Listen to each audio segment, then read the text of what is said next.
Hello, everybody. Back again. Lake Station Community Advocate and Educator here. I want to talk about this is part 3 of, well, that horribly written article in our town about the so-called plans. And the plans just kind of circled. They kind of didn't. Yeah, it just go read the article. It'll give you a headache. It was circular. And they're trying to tell you, believe it. Believe it. Don't be so foolish. There's better ways of doing things. And yes, I do have a way better plan for this. But I'm glad you come prepared. Listening ears, pencil and paper, and I hope you're ready to learn, because you're going to learn a little bit and people are going to get mad. So, remember when the dead canine dog thing happened in Lake Station? Remember when in that article, in the PETA article, in a cease and desist order that PETA's lawyer gave to our, to our police department? And I do, because I actually have it downloaded and printed. But remember when they gave it to them because they also were a part of the fact that those dogs were dying because they were stopping the help from actually helping those animals? Because they wanted to control the situation and they wanted to make sure that Lake Station came out ahead instead of, we're in trouble, and that didn't work out so well for them. Yeah, I remember. So when they talk of they're for the animals and they're for all these great things, and remember when they didn't renew a contract with Lake Station, the city of Lake Station, because of how they did things with animals, the Hobart Society? Yeah, I do. I remember. Because it was one of their officers who was overseeing those things and was setting things up. Do you remember that? I do. But again, it cycles back around. It circles back around to the enhancement of Ridge Road again. And this was mentioned at a handful of times, and it was. And I love this tactic, because this tactic for people, and they don't realize this, is they tell you this repetitively and circularly because they want you to accept it. They want you to buy into the lie. They want you to know what they're selling you. Let's face it, people, 99% of business is BS anyway. We all know that, right? But that's something that people don't realize, is what it takes and why it was left so long. And we can sit here and blame previous administrations why Ridge Road was never paved. But you got in, that was your duty. And it's now been almost 4.5 years. Why are you starting now? Is it because I draw attention to a lot of faults and failures? Or is it because you think it's going to save it? Your facade that you give people, because they've had enough of this. And some of the things that I noticed that our concern has been, this is where they really mention. Our concern has been Ridge Road. No, it hasn't. And obviously, if it was, like I mentioned, it would have been fixed the first or second year that our mayor got into his administration. His administration would have been fighting to fix it before he got in. Never happened. Okay? And I love it where we are directly contributing to regional ecosystem. Bullshit. And I'm going to tell you why.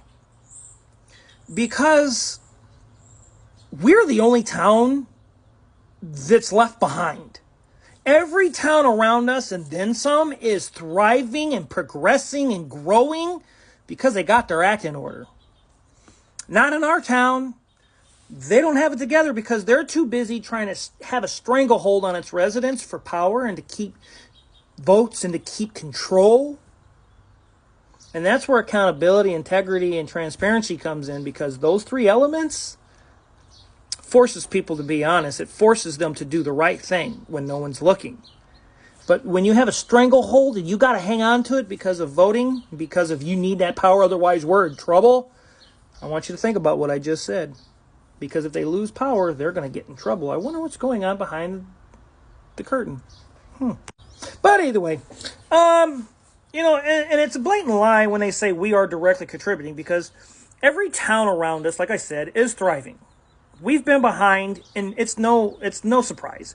People don't stop in our town and enjoy themselves. They are flying right through. There's a reason for that. We don't. First off, who are they lying to? Are we inspiring other communities? You go on social media pages, and every community around us is laughing at us.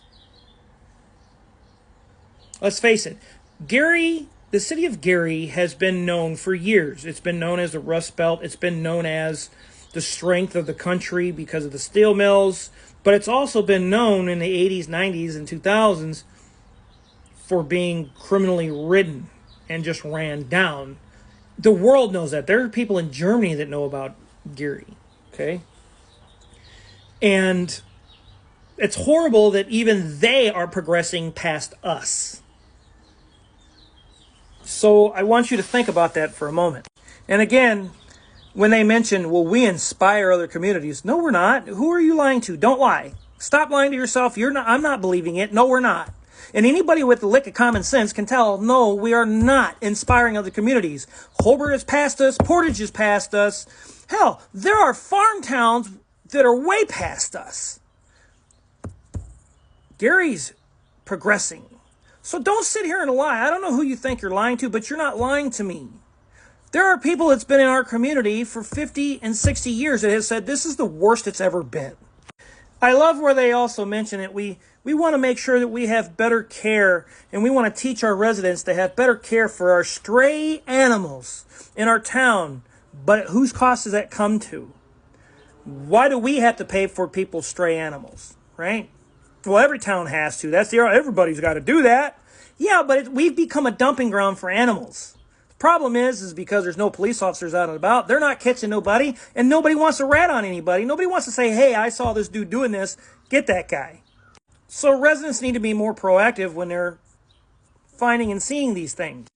And yes, these kind of services always come at a price to Johnny Q taxpayer. So that's just how it is. And I love where they're like, we need to have responsible pet ownership, as if we're bad owners of animals, and if we're incompetent and we don't know how to take care of our own animals. That's just another way that they want to dig into your home to see if you have animals so they can throw more code violations on you.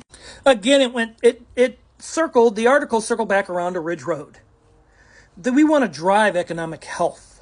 Quite frankly, if the road's bad or if it's repaved, people are going down it regardless. Okay? Well, people will go down more if it's smoother. Well, yeah, they would like to have it smoother, but it's not going to change anything. It doesn't drive economic growth because of you repave the street. Now, if there was an area in town that needed a new road where you're going to put in industrial buildings and businesses, that would be helping grow economic growth, not repaving a road where there's already growth there. So it really doesn't matter if the road's paved or potholed. Well, it gets used either way. And like I said, the only way that a roadway is going to bring any growth is if you have an area where you can build businesses, like say an Amazon plant, things like that. That's the only time that roadway is going to grow any economic growth for our town. But we all know that none of that's coming to our town because we don't have the space. And the outcomes are different with the repaved road. It's no different than Central Avenue, Fairview Avenue. It's no different from Ripley, everybody getting off on Ripley and driving through our town to Hobart or other towns. It's no different. It's not going to drive economic growth. And the other thing is, like I said, when you get a road repaved, we're going to be paying for that 15, 20, 30 years down the road. So Johnny Q taxpayer is paying for that for quite some time. So that lie also doesn't fool me. But I wanted to finish off with this one. This is part 3. I'm going to probably do part 4. Who knows? I'm a Lake Station community advocate and educator. Do a little homework. Do a little thinking what I'm telling you. Pay attention. We all know that things have changed. We all know things aren't going to get better because somebody promised us or they're repetitively telling us to believe these things. And if they were going to fix it, well, they would have fixed it before he got here and they would have fixed it when he got here. So don't believe that crap either. I'm a Lake Station community advocate and educator. Go check out Lake Station Strong Towns Collective on Facebook. Lake Station Strong Local Conversation on Facebook. Lake Station Strong Towns Advocate and Educator on YouTube. And obviously, if you're here, you're here.